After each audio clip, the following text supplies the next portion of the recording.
سلااوڕێز هاوڕێیان هێژە هیوادارم باش و سەلامەت و تەندروست بن لە هەر شوێنێکیان دنیایان. ئیتر دنیا دەورانە، هەر ڕۆژێک بە شێوازێک دەسوڕێ، بەڵام ئەوەی کە زۆرجی پرسیار و گومانی ئێمەیە ئەوەیە کە ئێمە زوشتی لەبیر دەکەین. یعنی ئێستا ئەوڕۆ ئەوە مەسعود بارزانی دەست لەسەر سینگە لە بۆ کاک مالیکی، ئەو مالیکیە کە پێشتر پێیان دەگۆ دژی کووردە و هەموو ئەوانەی کە دەنجی ناڕەزاییشیان بەرز دەکردەوە پێیان دەگۆ جاشی مالیشی. ئێستا پێمان برێن چێ جاشی مالیکیە؟ یعنی ئەگەر کەمەک بگەڕێینەوە پاش، دایمەن عەقڵی خێڵەکی ئاوایە، یعنی ئەوە یەکەم جار نییە و ئاخیر جار نییە کە ئەوانە وا دەکەن. یعنی سەرەتا ئەگەر بگەڕێنەوە دواوە کاتی خۆی پشتیوانی عەلاویان کرد، وتیان عەلاوی دۆستی قەدیمی کووردە.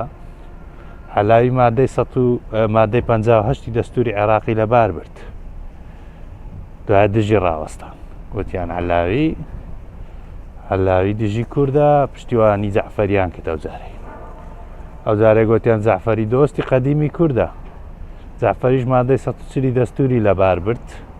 دوای ماوەیەک دژی جەعفەری وەستان، گوتیان دژی کووردە، با پشتیوانی مالیکی بکەین. پشتیوانی مالیکیان کرد، گوتیان دۆستی قەدیمی کووردە، وەختی خۆی لە کوردستان تەزبیعی فرۆشتیە، کاکە تەزبیعی فرۆشتیە و هەموو شتێکی بە کەیف خمە دەکا. دووبارە گوتیان مالیکی موچە بوجەی خەڵکی کوردستانی بڕیە، دژی ڕاوەستان دۆر و زڕایەکیان لێدە. ئەوەی کە دەنجی ناڕەزاییشی بەرز کردباوە دەیانگۆ ئەوە جاشی مالیشیە. ئەو جە لە مالیکی هەر گەڕانەوە پشتیوانی عەبادیان کرد، گوتیان عەبادی دۆستی قەدیمی کووردە، نیوەی کوردستانی بە زەبری هێزداگیر کرد، دوای دژی ڕاوەستان. دوای ماوەیەک گوتیان کاکە عادل عەبدولمەهدی، بەس عادل عەبدولمەهدی دۆستە قەدیمەکەیە، ژمارەیەک وەزیری کردە. یعنی عادل عەبدولمەهدی چی کرد؟ نیوەی وەزیرەکانی کوردی کردە نیوە بە نیوە. دا دژی عادل عەبدولمەهدیش ڕاوەستان، وتیان دژی کووردە، پشتیوانی کازمیان کرد، کازمی دۆستی قەدیمی کووردە، کازمی خەریکە فەوجە خەفیفەکانی سەردەمی بەعزدا دەمەزرێنتەوە، کە دای مەزراندەوە نەک دادەمەزرێنتەوە.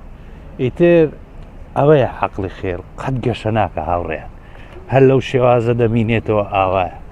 یعنی بینە بەرچاوتان ئەوەی کە بارزانی بەڕێوە دەبا عەقڵیەتی خێڵە، قەت تێناگەن، قەت تێناگەن.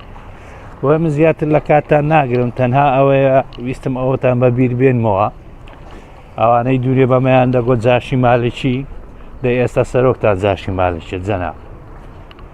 ئەوانەی دوونێ دەیانگۆ مالیکی دژی کووردە، ئەو ڕەهاتە هەولێرێ و دەشیکەنەوە سەرۆک وەزیران ئیتیفاقی لەگەر دەکەن لە هەڵبژاردن لە بەرەوەی کورسێکتان زیاتر بداتێ، وەزیرێکتان زیاتر بداتێ. ئیتر ئاوایە دنیا.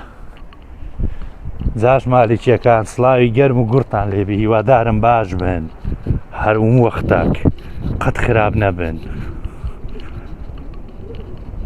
وە من زیاتر کاتتان ناگرم، کاتێکی خۆش ماڵاوە.